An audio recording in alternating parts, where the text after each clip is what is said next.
Something people often fail to mention is just how many times Mayweather has lost the first few rounds of his fights. He has been outpowered, outboxed, outpaced, and outsmarted. But somehow, he's always found a way back, taking away his opponent's best weapon, and then fighting him where he feels comfortable.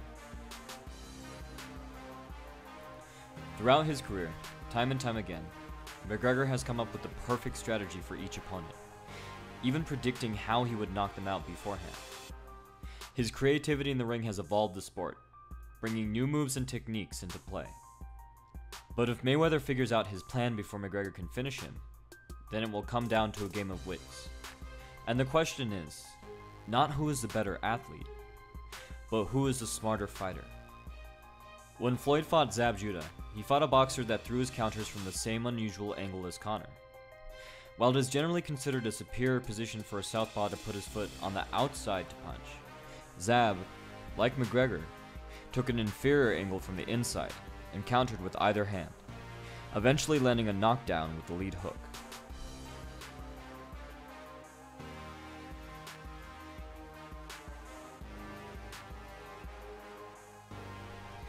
But Floyd adjusted.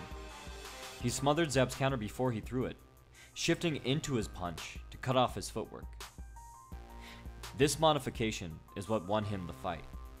Zab never adjusted, and it went to decision. If you're thinking this is what Mayweather should do against McGregor, you may be surprised to realize that it has been tried on him before. Chad Mendes repeatedly took advantage of the way McGregor pivots into his punch by stepping in and smothering it, just like Floyd did with Zab. Most fighters try to pivot away from McGregor's powerful left hand, but Mendes ruined McGregor's setup by stepping into it. He then threw counters, sometimes running McGregor straight into his right hand. He'd also mix this up with takedowns. McGregor was getting beaten and battered, but he came out and readjusted. He began to hit Mendes in the solar plexus with front kicks to discourage him from coming in, and punching to the body to discourage him from keeping his hands high. He then pinned his back foot to the ground and fought Mendes from his range, where he had the reach advantage. When Mendes ran, he fell victim to McGregor's pivoting left. As smart as McGregor is, he lacks in Mayweather's experience. It may be much harder for him to outsmart Floyd in a boxing match. That's why the way Mayweather readjusts is both good news and bad news for McGregor.